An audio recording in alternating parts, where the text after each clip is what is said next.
Welcome to this webinar, which is being hosted by PEFC UK and International. The topic for today is certified paper packaging's role in the circular economy. For those of you who don't know me, my name's Tom Hallam, and I'm the founder at Brand Ethics Consulting, and I'll be moderating the discussion today as we go forward. Now, the things that we're going to cover off today, I'll give you a quick introduction on PEFC, what it's all about, and also a very macro level view of what the circular economy is. Our first speaker today will be Julia Chirundalo from Soil Association, who's going to give us some examples of ethical brands who have already incorporated certified paper-based packaging to great success. Following that, we'll have Christoph Jordan from RJ Wiggins, who will introduce a new product called Silvicta, which is a translucent paper grade. And then finally, we're going to have Roger Wright from BIFA, who's going to talk to us about closed loop systems. And the idea is with this lineup that we have people representing each level of the supply chain. Hopefully we'll have some time at the end for questions to the panel. If you do have a question during the webinar, please type that into the chat function and we will do our best to answer those at the end.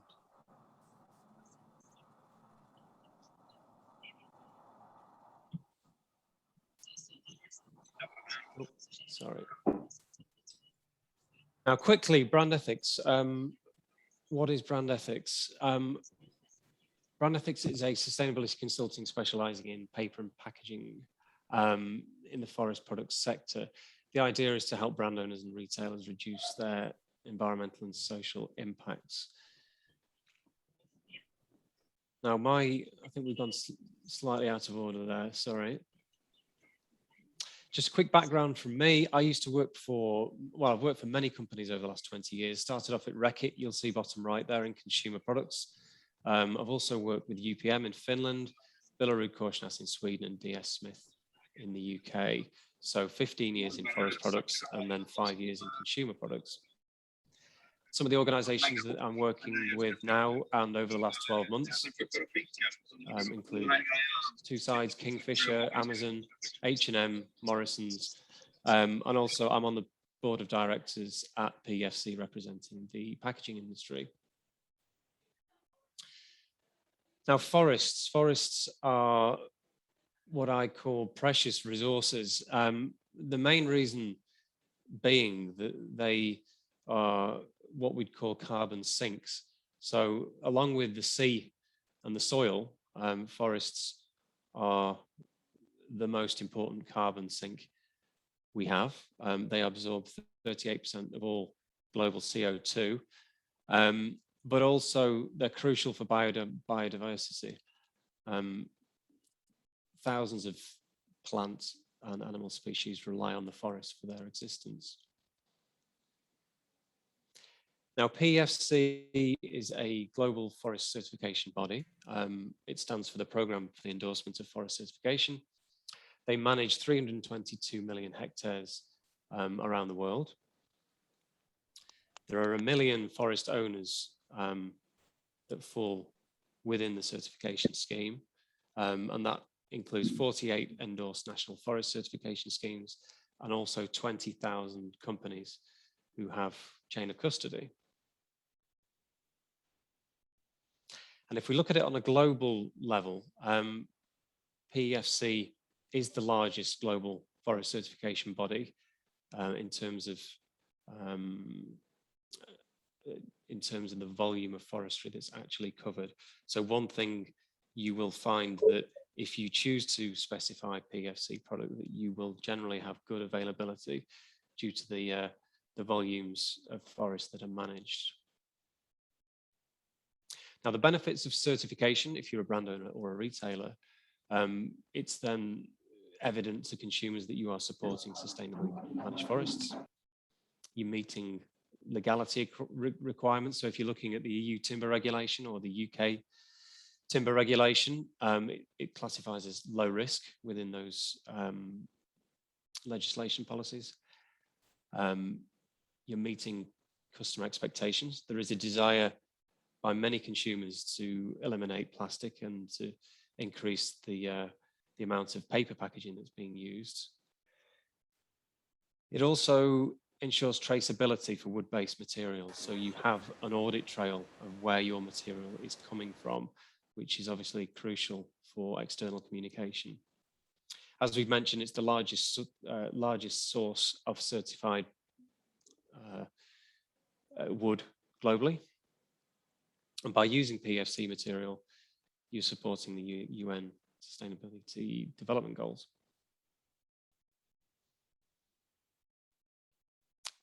Now, as a brand owner, it's really important you communicate this onto your consumers to demonstrate that you're working in a responsible manner. And there's just a few examples up on the screen there of how you can communicate using the PEFC logo. So the main topic of today will be about the circular economy. Some of you will be more familiar with this than others. The Ellen MacArthur Foundation is the most widely recognized body behind the circular economy, but this is something which runs across all industries. The circular economy as a model is designed to eliminate waste and pollution. The idea is really to tackle the problem of resource inefficiency which exists at the moment. Now, the waste hierarchy drives the circular economy, so the priorities are to, first of all, reduce. If you can reduce packaging, then do so. To encourage reuse, which is the second, and then wherever possible, when those two aren't possible, then recycling is the best option. The main objective is really to get away from what we call linear production models. So to get away from single-use packaging, that's the main intention. And in summary, really, that's saying we should all be looking to incorporate eco-design into a product. So when we're designing products, we should be looking at the whole, the 360-degree picture from sourcing through production to the end of life if we're going to make products and packaging which suit the circular economy model. And just as a wrap up here, I'm going to say that PEFC certified paper is truly circular. If we look at the forest, sustainably managed forest at source, through the production process, then we have the use of paper-based products here, which then end up being recycled and then back into the chain. And in the UK and EU at the moment, 76% of paper and cardboard is actually being recycled. So that's just a whistle-stop tour at the beginning of PEFC and the circular economy. So my first speaker today is Julia Chirundolo, and she will be looking at how brand owners and retailers can be part of the solution. Over to you, Julia. Thanks, Tom. I just want to check that everyone can see my screen. Bear with me a second while I share. Can everyone see that and hear me okay? Yes, that's fine. Perfect. Yeah, so thanks, Tom, and hi, everyone. It's great to be here speaking with you today. So just to introduce who I am and why I'm talking to you about certified paper packaging today. So I'm Senior Trade Marketing Manager for Soil Association Certification, which is a certifier of organic and sustainable certification schemes. So we certify over 70% of UK organic food and drink products, as well as thousands of forest and forest product organisations around the world. So we're in a really unique position to understand the challenges and needs across the full value chain. And as a result, as an organisation, we're looking at packaging from lots of different angles. So firstly, as standard setters through the Soil Association charity for organic and Cosmos, which is a beauty certification scheme, we're thinking about ways to ensure that the brands we work with minimise and improve their packaging. So we have the only organic standards in the UK that cover any aspect of packaging at all. And we encourage all organic companies that certify with us to use the least amount of packaging possible and also to use recycled or recyclable materials. And we also ban the use of packaging that has harmful things in it, like PVC, GM materials, and phthalates. But packaging is actually a really complicated area for organic, due to the need to be able to really clearly differentiate and separate organic food from non-organic food. So reducing packaging isn't always as straightforward as we'd like. So we work with businesses, including all the retailers in the UK, to help them to understand their options. And we're really committed to supporting innovation and investment in truly sustainable, biodegradable and compostable packaging. And of course, while I'm here, we certify to PEFC and FSC standards across forest management and chain of custody. We certify almost 4,000 certificates worldwide, including many kind of packaging suppliers and manufacturers. And in our quest to support businesses on sustainable packaging options and the role of paper within this, last year we released a report to, I guess, just to shed a light on some of the really exciting innovations taking place within the paper packaging sector. And I'd really love to share a few of our case studies with you today. So firstly, what are consumers looking for when it comes to packaging? So last year, the Grocer surveyed 1,000 people in the kind of latter half of 2020 on their packaging preferences. And 77% of people said that sustainable packaging is really important to them. And actually over a third said that environmentally friendly packaging had become even more important to them during the pandemic. But really interestingly, in light of COVID, paper was also seen as the safest option from a food safety perspective. So while, pre-pandemic, bagless deliveries were favoured for kind of supermarket deliveries, post-pandemic, paper bag deliveries were favoured. So it's a really interesting shift to consider for brands thinking about how to make more sustainable packaging choices. And yeah, paper packaging can protect goods, it can provide product information, and it's both biodegradable and easily recyclable. And then forest source fibre can also be used to make kind of cellulose-based plastics and films too.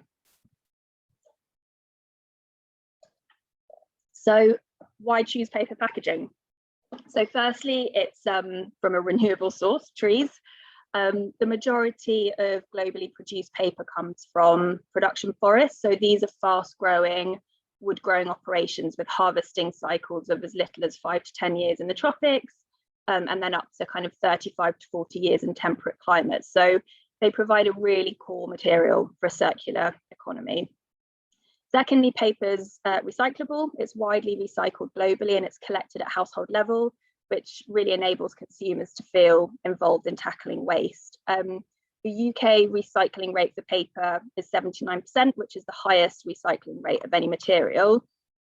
Contrast that to plastic. So stats from 2018 showed plastic recycling in Europe is actually stuck at 40.9%. So it's quite a big difference. Thirdly, it doesn't pollute the environment. So if paper packaging does escape the waste recycling system, it won't persist in the environment because it's biodegradable.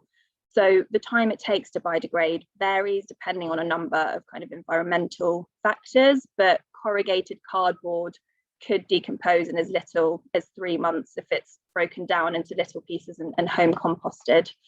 Whereas other common packaging materials such as aluminium, glass, plastic can take considerably longer to biodegrade and in the meantime can pose a threat to wildlife.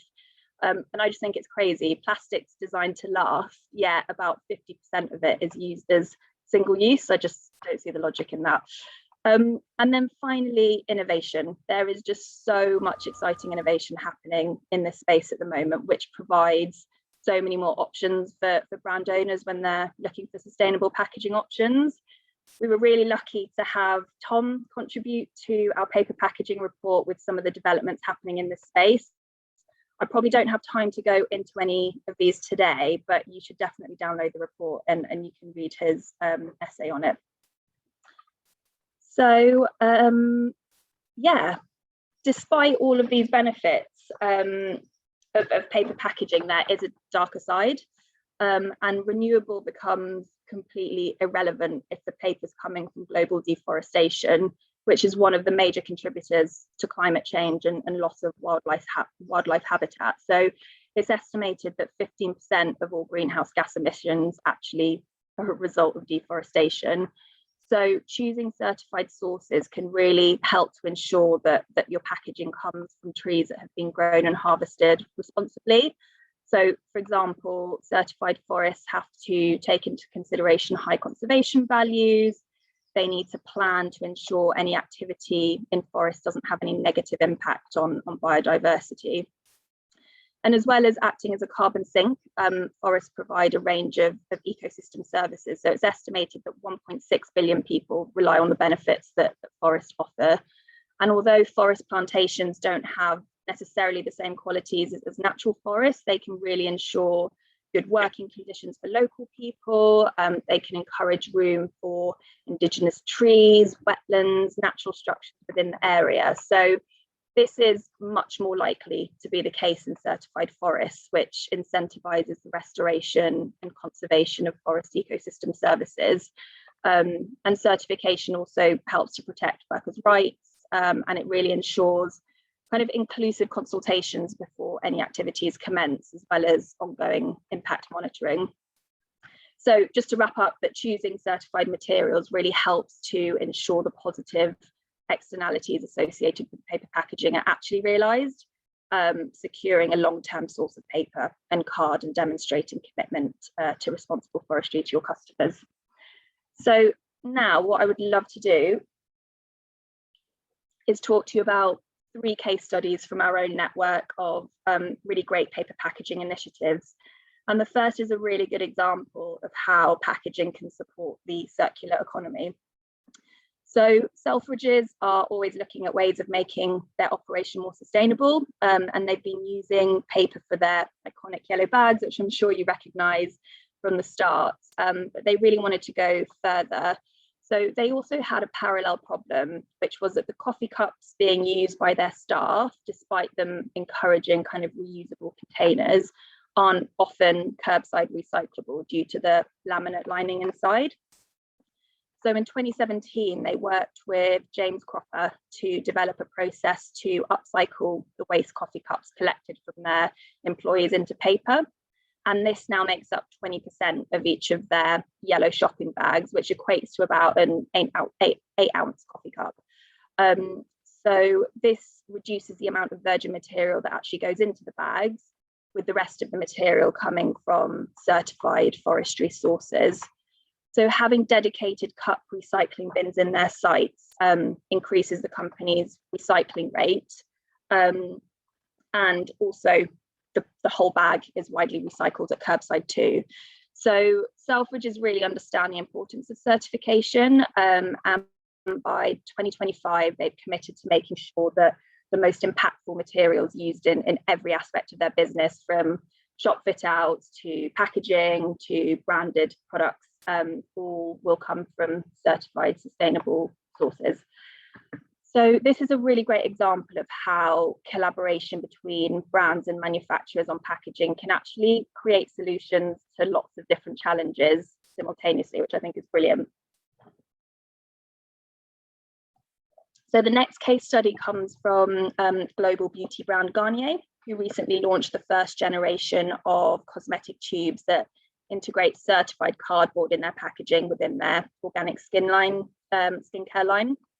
So Garnier co-developed this tube with their packaging manufacturer Albea Group, which basically replaces part of the plastic with paper-based certified material. And while creating this alternative, the brand also took the opportunity to reduce the cap size, removing plastic usage further. So they were able to reduce the plastic per tube by 49% compared to their previous packaging, and also make it 29% lighter, which has resulted in reductions of impact, including CO2 from transported products. However, given the plastic cap isn't currently recyclable, Garnier's innovation teams are currently working on increasing the amount of cardboard to make the packaging recyclable, as well as integrating post-consumer recycled plastic into the tube, as it's their ambition to transition all of their plastic packaging to be reusable, recyclable, or compostable by 2025. And what I found really interesting about this example is that Albea Group told us that the demand for responsible packaging has increased exponentially over the past 3 years, and the market success of this Garnier tube solution has generated a lot of interest from other brands, both within and outside the beauty industry. So it really highlights the importance of brands sharing their innovations and successes with the wider industry to encourage and inspire change across the board, I suppose. And then finally, I'd like to talk to you about another one of our organic licensees, Abel & Cole. So they made the decision to use cardboard as their packaging material way back 33 years ago when the business started. And as a nationwide produce delivery company, they wanted a material for their boxes that could be recycled by any facility nationwide in case they couldn't collect them for any reason. But also cardboard is a light but sturdy material that can be reused, which is really important because on the whole, their boxes are collected with the customer's next delivery, and they've recorded up to 8 reuses for each box. But they actually only recently pursued chain of custody certification for their packaging because despite buying certified materials since their inception way back in 1994, they really wanted a way to kind of guarantee the integrity of their packaging and reassure themselves and their customers that their packaging isn't further contributing to the effects of deforestation. So getting chain of custody certification was possible in large part due to the good relationship they have with their existing manufacturer, GWP, which is a design and manufacturing group that focuses on corrugated cardboard. And all of the material used by Cordboard, which is a division owned by GWP, comes from certified forestry sources. So when a growing number of GWP's customers, including Abel & Cole, kind of showed interest in having their packaging certified across the full chain of custody, it really made sense for the business to also undertake certification. So my point here is for any brands listening that are looking for certified packaging solutions, but perhaps you're already working with a manufacturer that doesn't have chain of custody certification, it's really worth noting that manufacturers are driven by their clients' needs, including when it comes to the presentation their business. waste management report. So don't be afraid to ask your current manufacturer to get certified or else shop around. And then finally, I just also wanted to mention a fantastic new initiative from Abel & Cole, which might not use paper, but it really takes the principles of reduce, reuse and recycle in packaging even further. So this is their Club Zero initiative, which allows their customers to order pantry items which get delivered to their door in pots that are then collected, washed, refilled and then reused again and again and again. And this really keeps the zero single-use packaging loop going. So a really inspiring business and a great way to round off my packaging case studies. So that's me done. Just to say that there's lots more case studies in the report, as well as Tom's kind of list of really interesting innovations. So please do download it to discover them all at the URL at the top of the page. And we also have lots of other support for brands exploring sustainable packaging solutions on our website. So have a look around. And if you're actually a packaging manufacturer, supplier, converter, and would like to speak to us about getting chain of custody certification, then we'd love to hear from you too. So that's me done. I think I'm handing back to Tom. Thank you so much. Hi, yeah, thank you, Julia. Some really great case studies, I think, there, and particularly one point that I picked up on there was about the sharing of ideas between brand owners. I think is a great point to make. You know, if we're going to scale up innovation, I think the only way to do it is to be open about new areas of activity and not see them as a competitive advantage, see them as a necessity. So thanks so much for that, Julia. Next up, we have Christoph Jordan, who is going to speak about Silvicta, which is R.J. Wiggins' latest translucent paper. So over to you, Christoph. Thank you, Tom, and very good morning to all of you, and maybe for some of you, good afternoon as well. So it's my pleasure to take you through an innovation in food contact packaging, that is the translucent and high barrier paper that we've named Silvicta. So just a slide on R.J. Wiggins as an intro. So Arjo Wiggins, we are a historic paper maker on high-end segments like creative papers, translucent papers, packaging, and some technical papers as well. We're a group composed of 4 production sites, 2 in the UK, as you can see, 1 in Spain, 1 in China, and we've got also R&D, dedicated R&D lab in France, hence my accent. We're a group of about 800 plus employees around the world with more than 300 years of savoir-faire. So quite yeah, it's fair to say we're a historic paper maker. All of our sites are ISO 14001, and the Chartam mill there in the UK is PEFC certified. So on my side, I'm running the translucent papers division in Arjo Wiggins, so comprising 2 mills, the one in Chartam, where we are manufacturing Silvicta, and the one in Chuzhou in China. And I'm part of the shareholders as well of Arjo Wiggins. So that's it really for the company. I mean, if we are all around the phone today, it's for a good reason that we realize how much the climate change and replacing plastic is overwhelming and is really dominating the market and business trend currently. So we are starting from this public concern. I'm not going to come back on that. I think we are all very much aware of it. Just wants to highlight here 3 international initiatives that has seen life since the last couple of years to try to answer this public concern. And so we've got the WWF calling really for a UN treaty on plastic pollution. That was in 2020, so relatively recent, much older, in fact, quite surprisingly. I didn't realize that it was backdated in 2015. It's the UN Development Goals, so that's 17 goals. And then finally, and Tom alluded to that a bit earlier, the Ellen MacArthur Foundation, whereby more than 20 governments, 250 of the largest companies in the world have signed this global commitment for a circular economy for plastic. So how can we address this plastic challenge? Well, clearly I think it's fair to say there is not one single solution. And this illustration, I quite like this chart. It's issued from extracted from the report Breaking the Plastic Wave from 2020. On the left-hand side, you've got a business as usual scenario, so a do-nothing scenario, basically, in which you can see that we're currently generating about 250 million tons of plastic a year, and this will grow up to 430 million tons if we do nothing by 2040. A bit scary, and the scariest part is that, okay, we have got a certain proportion that is recycled, quite a large proportion that is being disposed. So disposed is typically in landfill or incineration, okay? And then the biggest part, so 56% of it, is what is called mismanaged in this report. It means that it is open burning or plastic or terrestrial pollution.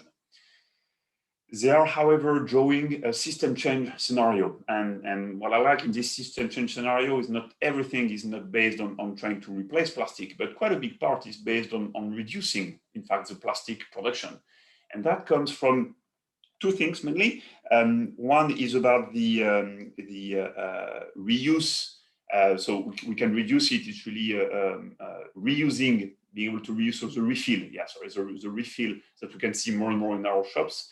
And the second part is really about eco-design. So how can I design my product in a different way so that I don't use plastic at all, not packaging at all.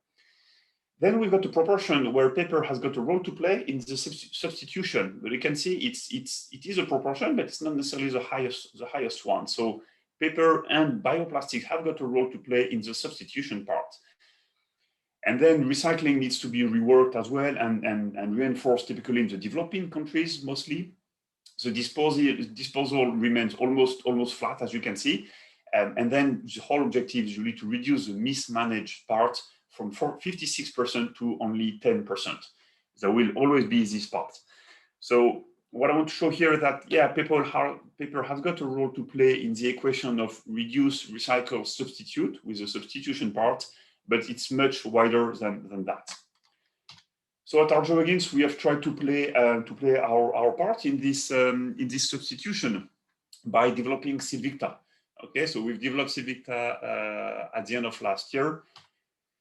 basically, what is it? What we are trying to do when we develop a barrier paper for food packaging, mostly food packaging, but it can be also, and it is also cosmetics or pharmaceutical or electronics. So anytime you try to replace plastic, you try to replace plastic because it is transparent and because it is protective.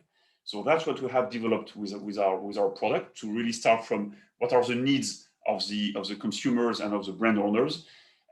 So our paper is basically a food contact paper engineered to achieve very high barrier properties in a clean and natural translucent way, and of course sustainable and certified material, which is of the utmost. So keeping oxygen, odors, mineral oils, and moisture on the outside, and inside to keep the aroma, freshness, flavor, and grease. That's really to try to mimic as much as possible plastic, because plastic is quite a great material actually. This slide is quite important. It's really showing the characteristics, and you will see that a lot of functionality comes back to what plastic is doing, and then we are adding all the environment aspects as well. So on the environment aspects, Silvicta is fully biodegradable both in soil and also marine degradability. So typically in the ocean. Okay, this has all been tested and certified by certified bodies.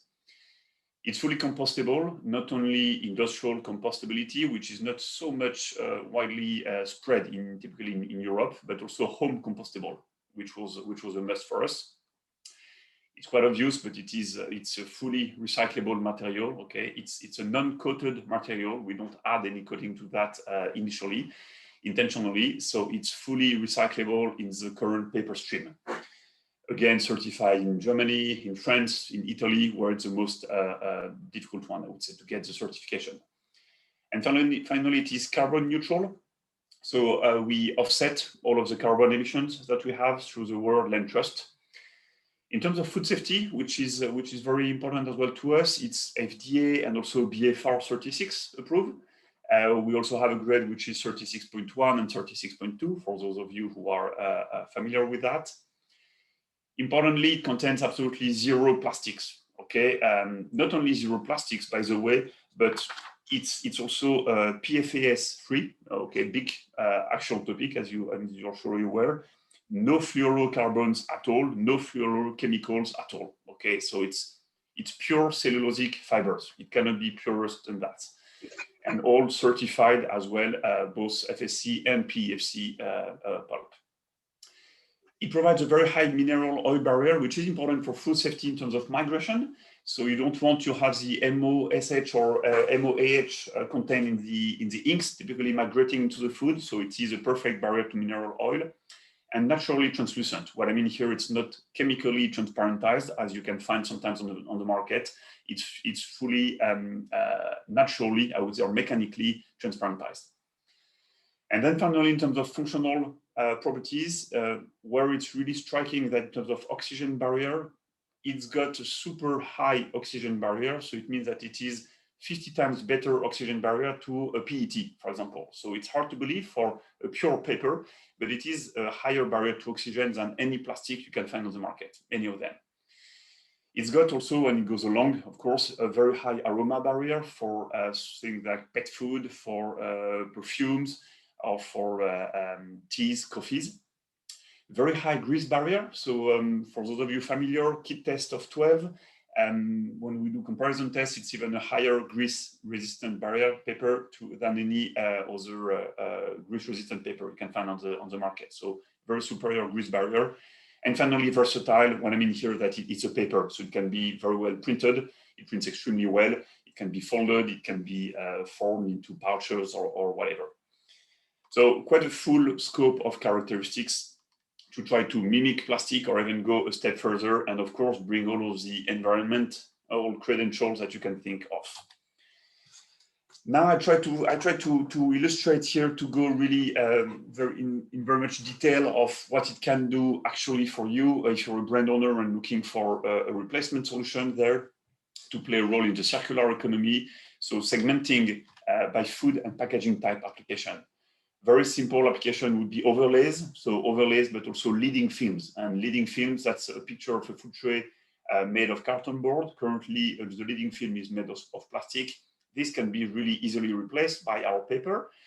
The paper is not as transparent as plastic, very clearly. It's transparent like a tracing paper would be, for those of you who remember using it from school, or let's say semi-transparent, which actually it is a trade-off for the brand owners, but we find out that the trade-off is more than acceptable and sometimes required by the brand owners because they don't want it to look like plastic. It does look like paper, actually, like a tracing paper.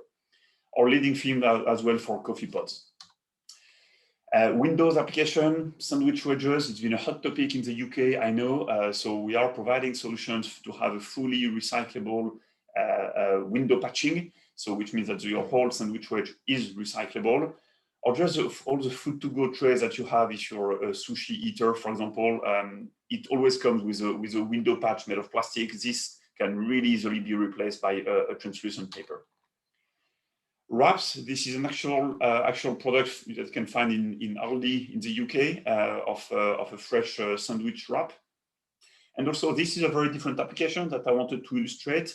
We've got the capabilities, converters have found ways of metallizing Sylvicta, which means that you bring a super high moisture barrier, very similar to an aluminum foil, for example, and still make it fully recyclable. Okay, so because the deposition of aluminum is just a couple of microns, it's less than 0.02 gram per square meter equivalent, extremely small and enhancing quite a lot barrier properties, typically for butter or margarine. Flow packs, dye packs, bags, standard pouches, SOS bags, block bottom bags. So a very busy space for us in terms of application of commercial applications. Here you need very often a moisture barrier. So moisture barrier is I would say medium for Sylvicta. So it is being enhanced by the converters we work with, who will apply biocoating, typically from companies like Sun Chemicals, like Solinis, like Plenty Bostik, so plenty of others who have developed some bio coatings, which means that the packaging is still paper is still recyclable, but then enhancing by much the moisture barrier to reach level of 10 for those of you who are familiar with that. Okay, if I move along to containers and trays, if you take cans, for example, so when you've got an inner liner made of an aluminum foil, this is being replaced by Sylvicta for the barrier properties. Again, you lose the translucency, but you really keep what is important here, which is the barrier properties. Same here, Sylvicta is in the inside. This is a commercial application. It's in the inside of this box, laminated to a board being there for the strength, for the to form really the package, and Sylvicta being there for the barrier properties. And also working on thermoforming our paper at higher grammages to replace typically trays in processed meats industries.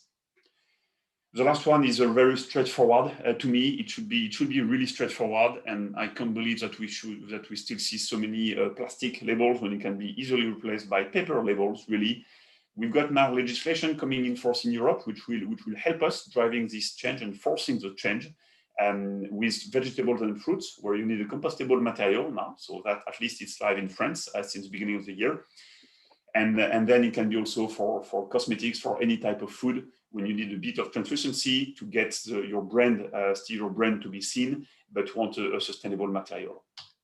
So a very busy space for us. I just briefly mentioned as well cosmetics and pharmaceutical, where we are playing a role as well, and should play an even bigger role, and we should be able to help with helping brand owners to do this switch.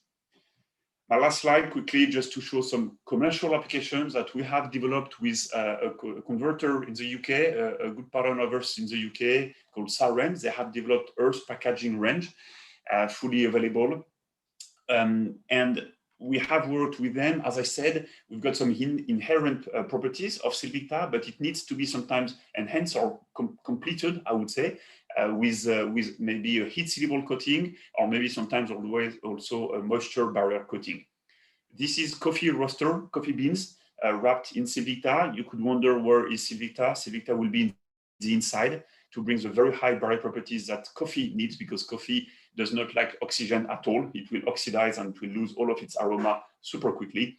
And here's the craft. The thin craft that is binded with Sylvicta is used for really to give the strength of the product. and also the look, quite clearly.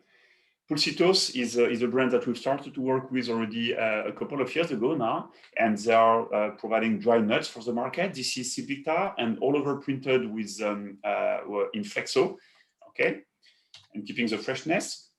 This is outside of packaging. This is a plastic sachet replacement. Here, the barrier properties, you could wonder, what do you really need? Well, you don't really need, you just need a sort of protection. But here really it's to allow a see-through of the product and give a more luxury look and natural look as well to the final product when the consumer can touch it. So back to the haptics of what paper can provide compared to plastic.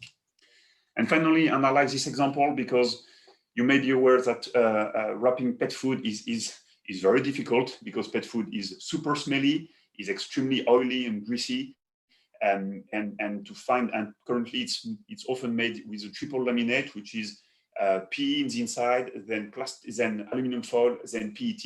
Well, we replace it by a lamination of Civita in the inside and a Kraft on the outside, and that's it. And then it ends up being fully recyclable. So that's it for me in a nutshell. If you want to learn more, we've got a website. You can also contact me freely. And now I hand it over to you, Tom. Great, thank you, Christophe. Yeah, if I just add a little bit over the top of that, I mean, over the years of working in the paper business, 15 years, the number of times I've been asked by either machine manufacturers or brand owners about the availability of a translucent paper like this, and it's never been around before. So I was really pleased to hear about this when we first learned about it. So yeah, some really good points. And also just to highlight there when Christophe mentioned about eco-design, can't stress that enough really. Thinking about what you do at the beginning of the process when you're designing your products and your packaging and thinking about the circular aspects of it. So thank you very much, Christophe. Final speaker today, before we hopefully have a little bit of time for some Q&A, is Roger Wright from BIFA, who's going to talk about closed loops, not loopholes. Thank you, Tom. And can you see and hear me okay? Yep, that's all good. Excellent. So good morning, everyone. My name is Roger Wright. I'm from BIFA, who are one of the largest waste businesses in the UK. But my career has actually been my background is actually as a packaging designer and as a packaging technologist working in manufacturing and in retail. So full disclosure, I have worked for companies like Dear Smith. Well, I've worked for Dear Smith and Smurfit and other businesses that are dealing with paper packaging. And now in this new role at BIFA, I'm trying to share my experience and influence as many of our brand and retailer clients as possible to make the right calls on packaging from under one roof. And it's why essentially I think we're interested in packaging. We're interested in packaging that can change behaviours and ultimately reduce the waste that we collect in the first place, which might seem counterintuitive for a waste business, but that's true, and that's what we're trying to do. And then, of course, in my role, I have to turn to the subject of how do we create packaging that's better than what went before for our clients. And so naturally, we think about paper, which, as you can imagine, is already abundant in the waste management industry. And obviously the reason Tom invited me to talk about what we do today. And as a packaging technologist in my past, deeply involved with M&S's recent drive to 100% sustainably sourced wood and paper, I am acutely aware of the challenges in the global supply chain for paper, as Julia alluded to. And we all have a responsibility to get this right if you're choosing paper. So that's kind of the theme of what I want to talk about today. So what I'm going to do is I'm going to rattle through 6 topics that Tom has very helpfully signposted for me. I talk about the big changes in packaging and the role of certified paper, the emergence of the circular economy, which we've mentioned already, and how collaboration can drive your ambitions. There'll be a nod to some of the paper-based packaging formats that eliminate plastics. I'm going to talk about eco-design and design for recycling, quickly cover how changes in packaging legislation will dictate what we do. And finally, how you can future-proof your packaging potentially in the context of waste management and assess whether you're ready for these changes or not. Now, the observant ones are on the call may notice I've chosen some song titles here, so I may be testing you at the end for the artist's name, and just to make sure you're all still with us till the very end. So the first point is the change, and this is obviously the role of certified paper packaging in a low carbon circular economy, and that's important. Low carbon circular economy, because whether we like it or not, change is fast. It's happening all around us, and paper-based alternatives are and will increase. And in response to the pressure being put upon brands and retailers for recycle-ready packaging. So from our perspective, we say let's embrace the change, but help our brands and retailers make the right choices for this low carbon economy. Because on that carbon point, we have to address the pushback we get from what I call the plastic evangelists, because LCA experts often say that pound for pound, plastic has a lower carbon footprint than most other material, including, but not exclusive to paper. But we all know it's not as simple as that. And the sensible debate is really more nuanced, because LCAs, as we know, do not factor in the extraction of the material very often, or indeed the end of life if it ends up in the environment, which often it can. So we feel that context trumps carbon when you've done your due diligence on every aspect of the materials you choose. And I suppose by context, what we mean is, what is the format of the pack? Where in all likelihood will it be disposed of, and to whom? And so the very next question is, how does certified paper contribute to that low carbon economy? And Julia covered this quite well, so I'll quickly cover these 4 points. So structurally, paper punches well above its weight in protecting and shipping goods. It's obviously made from a renewable source, as we've heard, and most people understand it's intuitively recyclable and therefore recycle it. The interesting one for us, though, it can often drive behaviours in such a way as to actually reduce the use of materials and therefore reduce your carbon. And so we like what Morrison's have done with their paper bag recently. And what they did is obviously introduce a reusable strong paper bag to replace their plastic bags for life. But they made it slightly more expensive than their partners who are stuck with plastic. And actually, from the information I've received, they're actually selling less bags now that they've introduced this bag. So, and that was their intention. They don't want to sell bags, but they've managed to convince a lot more of their customers to reuse bags and bring those other bags back to store. I suppose the final thing, and probably the least interesting thing about paper from my perspective, is it will rot down safely in the environment, of course, but we never want to see paper in the environment as much as any other material. Now, the next piece is obviously around the circular economy, and as you may very well ask, what does that mean for packaging? And my response is always simply that you've got to decouple the growth of your business from finite resources like oil, whilst keeping every material you do use in an uninterrupted technical loop or natural loop of reuse and recycle. And of course, paper fits well in that. It's very proficient, which means if you can have control and influence on your supply chain from forest to fork and all the way back round again, you've effectively have that uninterrupted physical loop. And it may not be a true closed loop, but you've met the basic needs of a circular economy. Then you have to ask, why would this work? And it's three things on the slide there. So it's about joining the dots between all the players in the supply loop. You're only as strong as your weakest link, but with a certification process, you can identify and improve that weak link in the chain. So it might be a paper mill that possibly hasn't got the right documentation, or a packaging converter isn't segregating their material correctly. The rising tide raises all boats effectively with this process. Of course, once you've done that, you then have the opportunity to scale up your business as you grow and effectively do more with less. So, for example, you might be able to consolidate more work into fewer factories, which will be a more efficient way of doing it. And then, of course, the final bit of the jigsaw is, you can make what you do more commercially viable. It's a simple economies of scale. And by the way, and I think as Tom mentioned, it's then easier for you to secure a consistent and regular supply of certified material in the long term if you do that. As Christoph has demonstrated, there are any number of elegant alternatives to make your plastic packaging into paper more sustainably. But we don't believe one material should necessarily be lionized at the expense of another. This is about, for us at least, eliminating unnecessary anything, not just plastic. I suppose in this endeavour, and this is part of my role with clients, is innovation, and it's vitally important that we help our clients. We talk about it a lot. It's very hard. So for almost every 10 ideas you push out, and only one might work. So I suppose this is a call to action to everyone. You know, think about reusable, returnable and refillable packaging as well. Give it a chance, especially in e-com and in the web retail space. You know, embrace these ideas, including and especially if they're made of paper, obviously.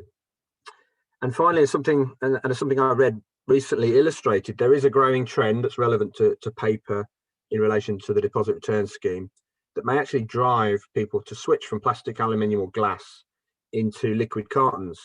And obviously that's going to be done potentially to exploit a gap in these obligations.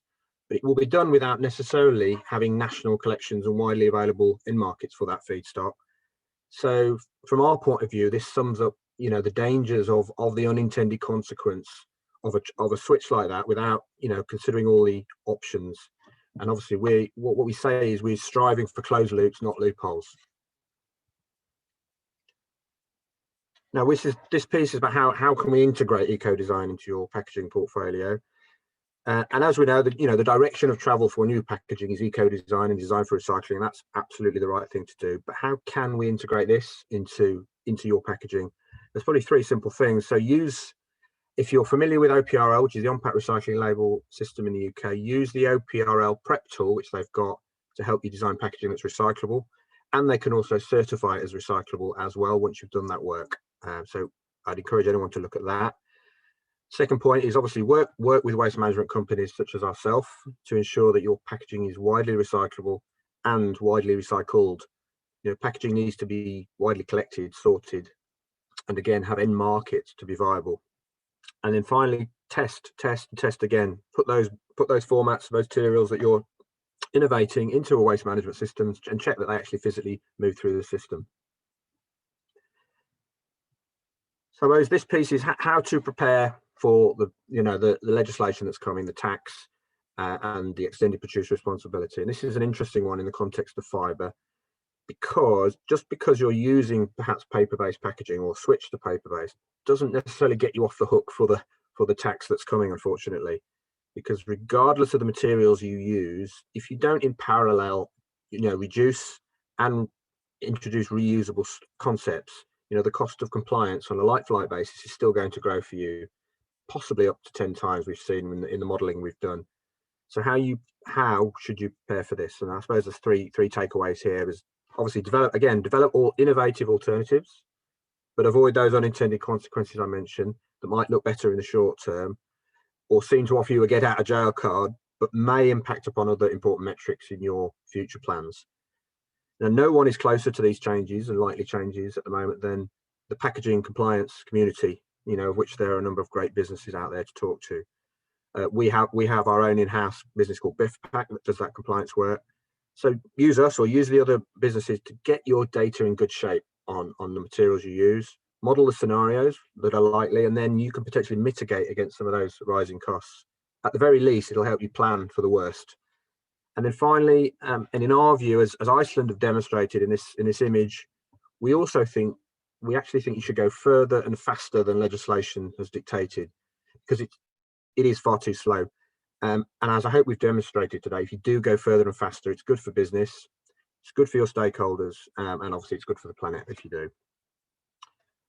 And then my final sort of takeaway is about how to ensure your packaging is recycle ready. Now, this slide is to help think about what you should do, but in the context of what's happening in waste management, because there are lots of interesting innovations in the waste management techniques and sorting of materials.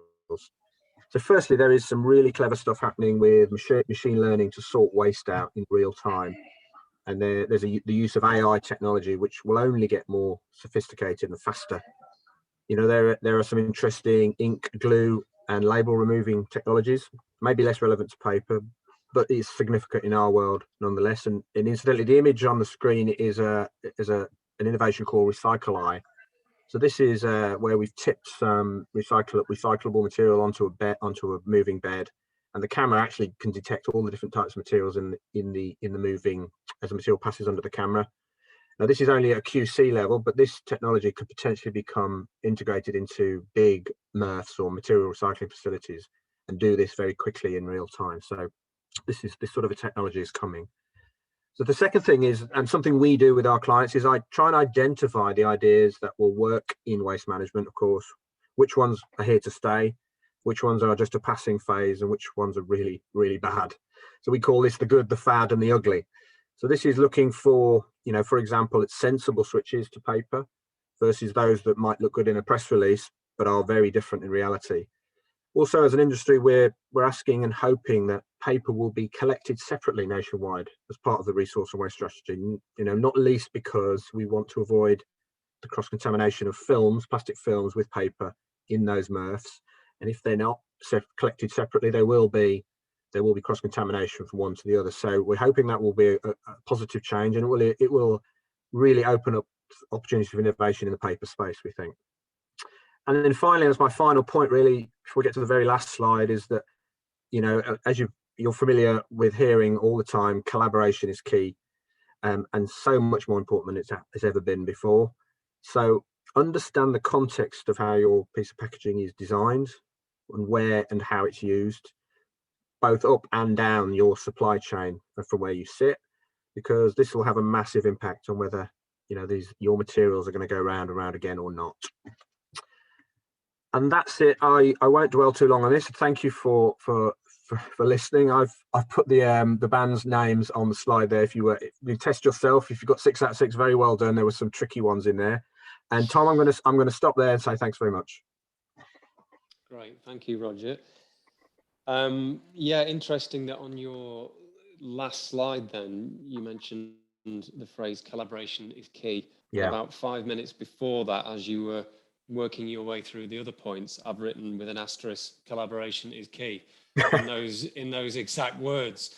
So I think that's a really good takeout for everybody, and I hope that's one of the objectives of the webinar, was really to highlight the importance of collaboration within the supply chain. And I think that's an area which can't be tackled by legislation. Legislation only goes too far, and as you've said, it doesn't go far enough, it doesn't happen fast enough. So it's really down to this communication between the stakeholders, I think, to get this right.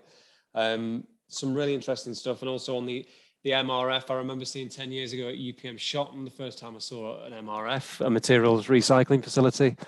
And some of the technology even 10 years ago is quite incredible. So, you know, the technology is developing, but also we can do a lot from a supply side and control what's being put into the system before it has to be dealt with as a waste. So yeah, some brilliant stuff there, Roger. Thank you for that. No problem. I will just put my screen back up for a second. Okay.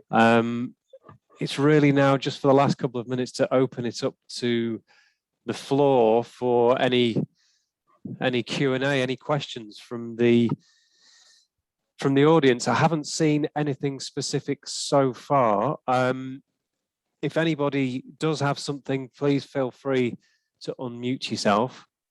Let me just double check. No, nothing specific in there. So just for the last minute or so we've got there, just to open it up to all of our speakers there. Pick one of my 4 questions I had. Probably the most relevant one that hasn't really been touched upon by any of the speakers. It's a bit specific to Roger, this one, so apologies to Julia and Christophe, but looking at UK waste collection infrastructure, Roger, one of the biggest challenges that I've noticed over the last few years is the fact that so many local authorities collect waste in completely different ways.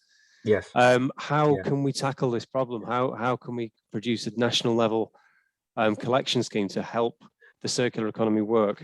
Yeah, well, notwithstanding the pace that we've mentioned, the resource, one big pillar of the resource and waste strategy, and the consultation has just closed on this, the second consultation, is a more consistent way of collecting materials. So this will help and impact on that, and make people at home feel it's a bit easier to know what to collect. But more importantly than that, it's actually going to be mandatory for businesses now to do that as well. Okay. So a lot of the waste in the system is lost because it's a business waste and it isn't mandatory to collect it and recycle it in that way. I mean, we do that as part of our offer, but it's not mandatory. It's not mandatory, so that will massively help in the future. Okay, great. And we do actually have a question now in the chat function there from Alex Lee. Let me just go back up. It's just moved down. Yeah. This is technology for you, isn't it? Let me just scroll down. Alex Lee, to all the presenters, how fast is the conversion and adoption of the sustainable innovation, and what is the cost and the barrier of it? I'm not sure which sustainable innovation Alex is referring to there specifically. So perhaps Christoph, can you maybe touch on that? Yes, I think he's just referring to any sustainable innovations, and in innovation there is a time for adoption indeed. I think that with all the legislation that has come in place, it's helping a lot. I think the consumers are now asking for it and ready for it. But let's face the reality. For a converter and brand to switch from plastic to a new material, be it paper or bioplastic or whatever, is quite a big change. So we can see typically that the sales cycle for us is long. So the adoption is relatively quick in terms of principle, but then between the time that you've got this adoption and the time you see it on the market, it's easily a year and a half from our experience. And the cost, and there's a question about the cost. I think the cost, it's being understood by everyone in the supply chain that cost of a sustainable material, at least at the start, will be higher than traditional plastic. This is really being broadly agreed and understood. As far as we are concerned, we are very, very little challenged on cost, much more on the barriers that you can really provide, and protection and food compliance and everything, much more than costs.